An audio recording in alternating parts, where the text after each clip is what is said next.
ससुराल बस ये दीदी सा मोहब्बती नजरा ससुर जी के नाम लगे राजा जा सरसी ससुराल बस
हंसिए हमें मोहबियरा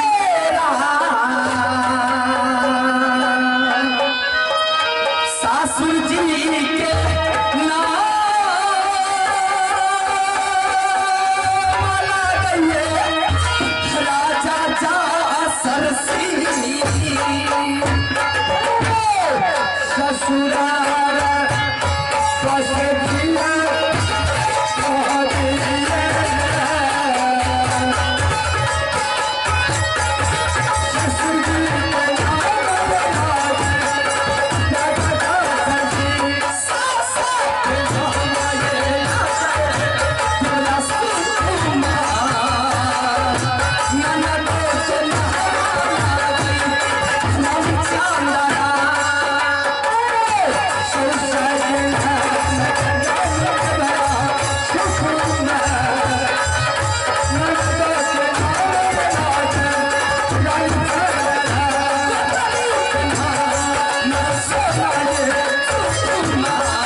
इस साल में माँ के दरबार में एक बार सभी आदमी को मौका मिलता है माँ को दर्शन करने के लिए। और सबसे पहले आप लोग अभी अल्लाहगढ़ नाच देख रहे हैं, इसलिए कि अल्लाहगढ़ में एकावनो बावनो खंड है, लेकिन आज को राज्य नाटक रखा गया है, बनारसी रखा गया है, बहुत खुशी का बात है। लेकिन एकावनो बावनो किला को कौन नाच किया है, मैं उससे परिचय बताता हूँ। सबसे पहले सतयुग में था राजा हरिश्चंद्र, जो कि सत्य के चलते तीनों ही व्यक्ति जाकर के काशी में बिक गया, बल्कि अपना वसत को नहीं छोड़ा। आइए द्वापर की कहानी है, जब कौरव पांडव चला जुआ खेलने के लिए, उसमें हार्दिक को मालिक कौन था? शकुनी मामा। अगर शकुनी मामा नहीं होता तो द्रौपदी को चीर नहीं भेजा जाता। यह लंका कैसे फूटा और राजभूषण जैसे फूटा। अगर विभीषण से रावण नहीं फूटा तो 16 लंका नहीं जलाया जाता, रावण का मौत नहीं होता। आइए वही शकुनी मामा का जन्म क्या बना है? मामा माहिन, जो कि एकावनो किला का नाश किया है तो माहिन किया है। लेकिन अफसोस का बात है, मेरे पास में 151 बेटा था, लेकिन वही बाबू जंगीर उदय सिंह सभी को पंजा उखाड़ के श्री गंगा घाट में फेंक दिया। मेरे पास बेटा बचा एक, जिसका नाम है अभय कुमार, वही विराट है। मैंने उसी टाइम उसी बात मैंने कसम खाए थे कि उदय सिंह, अरे जब मुझे मौका मिलेगा तो तुम्हें राज बाबा को मैं गद्दा उड़ा दूंगा। आज वही मुझे मौका मिला है। अब यहाँ से मैं कहाँ जा रहा हूँ?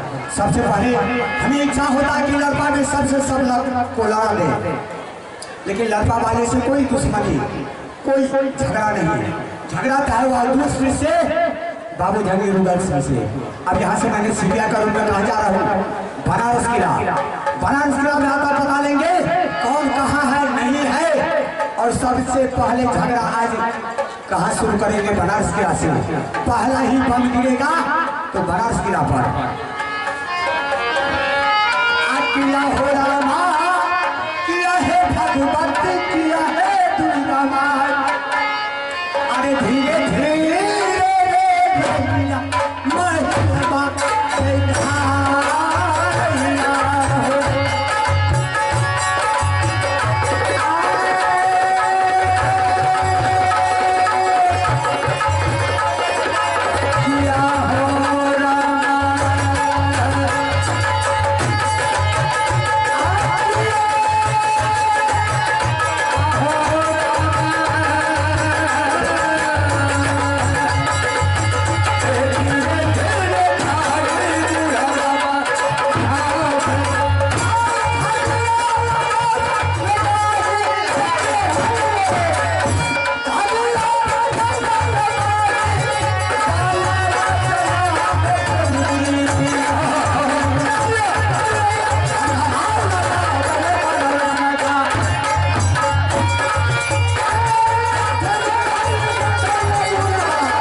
लेकिन मौलवी साहब को मस्जिद बिल्कुल उदास उदास है, खाली खाली है। मैं किससे बात करूँ, किससे जवाब करूँ? मैं किसी देर यहाँ विश्राम करता हूँ। अगर मौलवी साहब ताला शहद आएंगे तो मैं उनसे एक मिनट बात करूँगा। अगर वह ताला शहद मेरे बातों में, मेरे जालों में फंस गया तो सबसे पहले गर्दा उड़ाएंगे बनारस किला को। मैं तब तक के लिए सिर करके बैठ जाता हूँ।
नीला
मेरा ही नाम है ताला सैयद, मेरा बेटा का नाम कवर, मेरी बेटी का नाम चरोना खातर। मेरा दोस्त होने वाला काम राजा जासर सिंह सोहनी खिला। दोनों दोस्त एक स्कूल में एक क्लास में दोनों दोस्त मिल करके पढ़ते थे। मेरा दोस्त को कहना था कि दोस्त ये अगर कोई तीर्थ धाम घूमने के लिए जाएंगे तो दोनों दोस्त मिल करके जाएंगे। मेरा वादा था, मेरा वचन था कि दोस्त ये अगर कोई तीर्थ मक्का मदीना अगर घूमने के लिए हज करने के लिए जाएंगे तो दोनों दोस्त मिल करके जाएंगे। आज सभी मुसलमानों बनारस किला छोड़ करके मक्का मदीना हज करने के लिए जा रहे हैं। ये अगर मेरा दोस्त राजा जासर सिंह जिंदा रहता तो दोस्त अवश्य ले जाते मक्का मदीना हज करने के लिए। आज सभी मुसलमान हमारे बनारस किला से जा रहे हैं मक्का मदीना हज करने के लिए। लाला साहब लागल भैया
बाजार में था, शायद मेरी नजरों के सामने आ गया। बताइए। पहले जवाब दो, तुम मेरे बनारस किला कैसे आ गए? जी सबसे पहले तुम्हारा घर का, तुम्हारा नाम क्या है और क्या मेरा बनारस किला से काम है? क्या बोल रहे साहब? मेरा घर का ठिकाना सुनने के लिए चाहते हो? हाँ, तो सबसे पहले सुनिए, मेरा उड़ल का मकान है, माहिर मेरा नाम है, और बनारस किला का मैंने आने का मुझे सच काम है। क्या उड़ियल किला घर है? तुम्हारा नाम? माहिर सिंह। ओहो, माहिर सिंह, उड़ियल का सरदार। जी हाँ। अच्छा बोलिए, क्या समाचार है उड़ियल किला का? मौलवी साहब बोलिए। मेरा उड़ियल किला का समाचार बिल्कुल ठीक है। आप अपना राज बनारस को खरीद बताइए कैसे चल रहा है? उड़ियल का सरदार, मेरा भी बनारस किला का समाचार ठीक है। अच्छा, अपना समाचार ठीक है या नहीं ठीक है? मतलब मेरा तुमको छाड़ने वाला कोई नहीं है। मौलवी साहब, जो मेरा तुमको छाड़ने वाला था वो दुनिया से चले गए हैं। कौन था? कौन दुनिया से चला गया है? अगर वो जिंदा रहता इस तरह की बात नहीं होता। अरे मौलवी साहब, खोल कर तो बताइए कौन था, कौन मर गया, कौन जिंदा है? और इतना अफसोस में, इतना चिंता में आप रहते हैं। क्या मेरा तुमको छाड़ने वाला कौन है? अवश्य मिलेगा, लेकिन सबसे पहले आप कहानी तो बताइए, क्यों आप दुखी में हैं?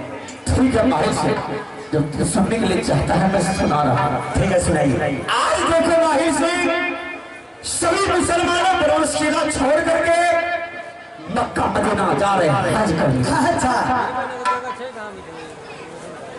ये अगर मेरा दोस्त जिंदा रहता राजा जासर सिंह, दोस्त को अवश्य ले जाते मक्का मदीना हज करने। अच्छा, मेरा दोस्त मर गया है, मेरा साथी कोई जाने वाला नहीं है। ओ किसी छोटी बात के लिए आप इतना घबराहट में है मौलवी साहब? अरे बनारस किला में जो भी काम होता है, राजमहल में मेरा भाई बाबू अमर बता आल्हा सिंह और रुदल सिंह है। आप उनको बताइए सारा ही काम होगा, और उससे भला नहीं हो तो मुझे बताइए, जो भी कैश आपके पास में होगा मैं अवश्य दूर करूंगा। जो बनते के बाद वो तो दुनिया से चले गए, उससे बढ़ के कोई किला में तगेदार नहीं। क्यों नहीं? आपको कहना भूल है। मौलवी साहब, मेरा जीजाजी था राजा जासर सिंह, और वहीं को दोस्त आप ताला शहद है, लेकिन मेरा जीजाजी को कई झाड़ू पूजा का बहाना से सर काट किया। उस रोज से आप घबराहट में रहते हैं, आपको भी नहीं लगता, मैं जानता हूँ, लेकिन अफसोस का बात है मेरा जीजाजी के पास में अभी 4 वीर है। 4 बलवान है? 4 वीर है? हाँ, कहाँ में? अल्लाह और रुदल, इंदल, अमरजीत। सही बात है। हाँ ये तो है। एक मेरा जीजाजी स्वर्ग वास हो गया तो क्या हुआ? अभी 4 पहलवान है, 4 छतरी है। जो भी काम अगर आपको चाहिए यहाँ से आप चले जाइए राजभवन। राजभवन में अल्लाह या रुदल को बुला करके सामने कीजिएगा, उनको कहिएगा कि बेटा हमें मक्का मदीना जाने के लिए तुम्हें अपना बेटा अमरजीत कुमार को 1 हफ्ता के लिए मेरे साथ शामिल कर दो। यहाँ से मैं मक्का मदीना जाऊंगा और हज करके तुम्हारा बेटा मैं वापस कर दूंगा। क्यों नहीं देगा बेटा? माहिर सिंह, ये किसी जगह नहीं चुगली सूत्र तो मेरा बनारस किला आग लगा के लिए आए। राजा, आपको सोचना भूल है। माहिर सिंह, अरे चाहते हो मेरा बनारस किला खाली कर दो खाली। मैं लौट जाऊंगा, इसमें हर है, लेकिन मैंने आपको अच्छा रास्ता बताया हूँ। देखिए आपने मेरे ऊपर कलंक दे रहा है। माहिर सिंह, जिस राज्य में जिस घर में जब तक तुम चूड़ी नहीं लगाते हो तुम्हारा पेट का दाना पानी हजम नहीं होता। मौलवी साहब, हरे चूड़ी का काम तो मैंने 84 से पहले ही छोड़ चुका हूँ। छोड़ दिया है? बिल्कुल छोड़ दिया। तो माहिर सिंह जब चूड़ी छोड़ दिया है तो हमारे सामने तू कसर खा गया। ये अगर ये मामा माहिर झूठ बोलने के आए होंगे तो मेरा बेटा अभय कुमार नाश हो जाए। माहिर सरदार, मैंने बोला हम तो सोचे कि चुगल खोर है, ना मगर आप आ गए राजनीति। बिल्कुल राजनीति में आ गए हैं। आप मुखिया से भी जीतेंगे। कल आगे में इलेक्शन आ रहा है, उसमें हम सरपंच से खड़ा है। अच्छा, तो माहिर सिंह एक बार सोच लो, ये सैयद का 3 बेटा, एक करोड़, दूसरा आला से, तीसरा बाबू उदल सिंह। ये अगर बाबू उदल सिंह को आला सिंह को बोल देंगे कि बाबू तुम्हारा सर चाहिए छोप करके, तो मेरे सामने में सर छोप को रख देगा। क्या होने देगा? क्या होने देगा? मेरा बचन को बाबू उदल सिंह कभी नहीं उठाया है। नहीं टाल सकता है। मैं इसी वक्त इसी टाइम में राजभवन जा रहा। ठीक है, जाइए। तो अगर जी को मांग करके और मक्का मदीना नहीं जाइए।